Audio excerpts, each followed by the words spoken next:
이번 주 C레벨 라운지 시작하겠습니다. 저희가 꼽은 첫 번째 인물은 김지환 BNK 금융지주 회장입니다.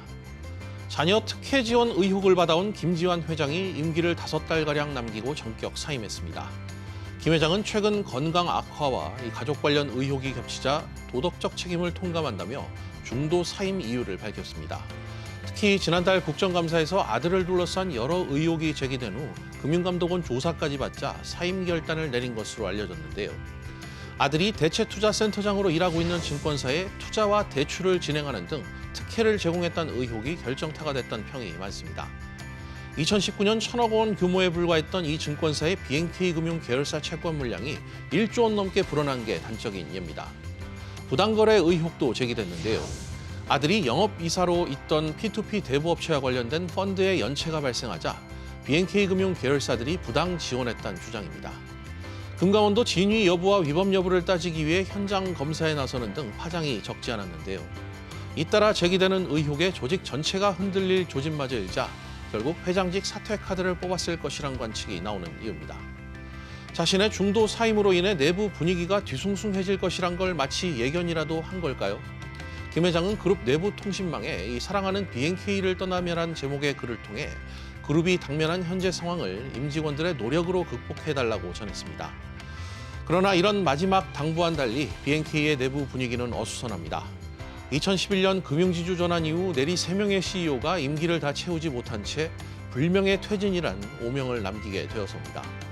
내부 경쟁 구도였던 차기 회장 자리도 이달 초 이사회를 거쳐 외부에 개방되면서 다시 안개 속으로 빠져드는 모습입니다.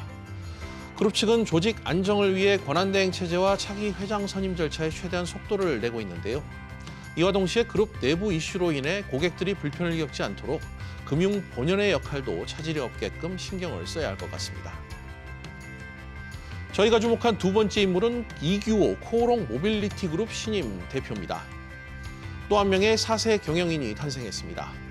코오롱 그룹이 최근 실시한 임원 인사에서 이용렬 명예회장의 장남인 이규호 코오롱 글로벌 자동차 부문 부사장을 내년 초 출범을 앞두고 있는 코오롱 모빌리티 그룹 사장으로 승진시켰습니다. 지난 2012년 화학 소재 계열사 코오롱 인더스트리 구미공장 차장으로 입사한 지 10년 만입니다. 예견된 수순이란 평이 적지 않지만 그렇다고 편하게 사장 직함을 단 건 아닙니다. 현장 경험을 중시하는 그룹의 경영 수업 원칙에 따라 착실히 기반을 다지며 부사장 자리까지 올라왔고요.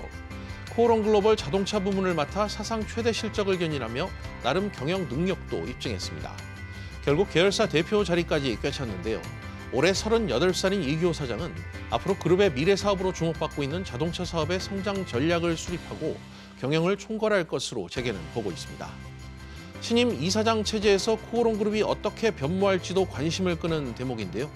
제조 계열사 사장을 모두 바꾸고 전체 임원의 3분의 2 이상을 40대로 교체했다는 점에 비춰볼 때 젊은 제조업으로의 변신, 또 미래 신사업 추진, 발굴 작업에도 속도가 붙을 걸로 보입니다. 재계에선 이 신임 사장이 그룹 후계자로서의 입지를 공고히 다지려면 경영 능력 검증과 더불어 해결할 과제가 하나 더 있다고 입을 모읍니다. 바로 지주사 지분 확보인데요. 회장 승계 이전부터 꾸준히 지분을 보유했던 아버지 이용렬 명예회장과는 달리 이규호 사장은 계열사 지분이 전무해서입니다. 이번 계열사 사장 승진으로 경영권 승계에 한 발 다가섰다는 평이 많지만 그룹의 지배력과 직결되는 지분 확보 작업이 그간 없었기 때문입니다. 아마도 아버지가 퇴임할 당시 언급했던 발언에서 힌트를 찾지 않을까 싶은데요. 능력이 안 되는데 굳이 지분을 물려주고 경영권을 넘길 생각이 없다. 이 사장이 곱씹어볼 말이 아닐까 싶습니다. 저희가 꼽은 마지막 인물은 한명호 LX 하우시스 대표입니다. 어떤 직책에 있던 옛 인물이 현재 인물보다 상대적으로 나을 때 이 구관이 명관이란 말을 많이 쓰죠. 한 대표가 여기에 딱 들어맞는 인물입니다. 최근 LX 하우시스는 초대 대표이사였던 한 대표를 CEO로 선임했는데요. 회사의 전신인 LG 하우시스가 LG화학에서 2009년 분할 설립될 당시 초대 대표이사로 몸담으며 오늘날 건축자재 기업으로 안착하는 데 기여한 인사이기 때문입니다.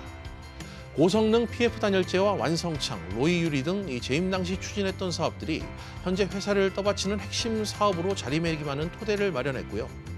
미국 조지아 인조 대리석 공장 등 해외 생산 거점을 확보해 사업 구조를 해외로 확대한 것도 한 대표의 작품입니다. 건자재 인테리어 분야에선 이 최고의 전문가라는 게 회사 측 설명인데요. 업계에선 부동산 건설 경기 침체 등 이 전방 산업 위축에 따른 건자재와 인테리어 사업의 위기에서 원인을 찾고 있습니다. 그렇지만 퇴임한 대표이사가 친정으로 복귀하는 건 흔치 않다는 점에서 이 구 대표의 이번 친정 복귀는 전적으로 구원투수 역할에 가까운데요. 건축자재 한 우물을 파온 전문가로서 한 대표가 건설 경기 침체 등 이 전방 산업 위축에 따른 불황 파고를 과연 어떻게 넘어설지 관심이 쏠립니다. 이번 주 C레벨 라운지는 여기까지입니다.